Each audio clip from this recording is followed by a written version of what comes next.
हमारा लक्ष्य है। कृषि की दृष्टि से अगर हम देखें तो हमारा उद्देश्य है 3। एक, देश की खाद्य सुरक्षा सुनिश्चित करना, फूड सिक्योरिटी। नंबर 2, केवल खाद्य सुरक्षा नहीं, पोषण भी उसको ठीक से मिले, यह भी हमें सुनिश्चित करना है। और इसके साथ साथ किसानों की आय बढ़े, आजीविका ठीक से चले। और इसके लिए भारत सरकार ने 6 सूत्रीय रणनीति अपनाई है। नंबर 1, उत्पादन बढ़ाना है, पर हेक्टर उत्पादन, क्योंकि उत्पादन में बहुत असमानता है। ओवरऑल भी उत्पादन बढ़ाना है, लेकिन अलग अलग राज्यों में उत्पादन में बहुत अंतर है। राज्यों में भी, जिलों में अगर आप देखेंगे तो अलग अलग जिलों में भी उत्पादन में बहुत अंतर है। अच्छे बीज की वैरायटीज और अच्छी प्रैक्टिस का इस्तेमाल करते हुए कैसे हम उत्पादन और उत्पादकता बढ़ाएं। नंबर 2 भी हमारा उद्देश्य, उत्पादन की लागत भी घटाएं, तब किसान का प्रॉफिट बढ़ेगा।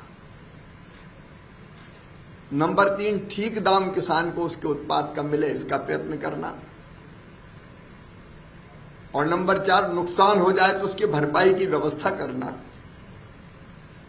नंबर 5, कृषि का विविधीकरण, क्योंकि ये इसलिए जरूरी है कि आज हमारे यहां चावल के भंडार भरे हैं देश में। ये सौभाग्य भी है कि धान के, चावल के उत्पादन में भारत दुनिया में चीन को पीछे छोड़ के आज नंबर 1 पर पहुंच गया है। हम आज नंबर 1 पर हैं। गेहूं के उत्पादन में आज हमारे किसानों ने रिकॉर्ड बनाया है, हमारे भंडार भरे हुए हैं। आज हमें किसी के सामने हाथ फैलाने की जरूरत नहीं है। हम गेहूं भी एक्सपोर्ट कर रहे हैं, चावल भी एक्सपोर्ट कर रहे हैं। लेकिन दालों की कमी है, दलहन की, पल्सेस की कमी है। तिलहन की अभी हमारे यहां कमी है, ऑयल सीड्स की, उसकी हमारे यहां कमी है। और इसलिए विविधीकरण के 2 मतलब हैं। एक, बाकी चीजों में भी भारत को आत्मनिर्भर बनाना, लेकिन इसका दूसरा पहलू भी है। एक ही फसल बार बार लगाने के कारण जमीन का स्वास्थ्य भी खराब होता है, सॉइल हेल्थ खराब होती है, इसलिए रोटेशन भी जरूरी है। और दलहनी फसलें जब लगती है तो अपने आप नाइट्रोजन छोड़ने का जमीन में काम करती है, तो जमीन का स्वास्थ्य भी बना रहता है। तो एक है डाइवर्सिफिकेशन, विविधीकरण, और उसमें अनाज की खेती के साथ साथ अनाज में दलहन भी आए, तिलहन भी आए, फल भी आए, सब्जियां भी आए। तो उस दिशा में प्रयत्न करना विविधीकरण का।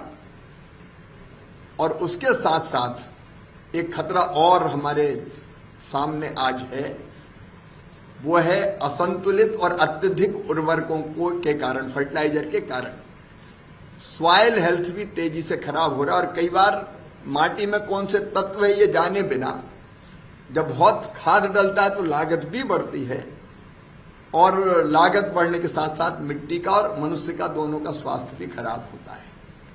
तो ये हमारे उद्देश्य है, और इसी को ध्यान में रखते हुए कई चीजों पर आज हमने चर्चा की है।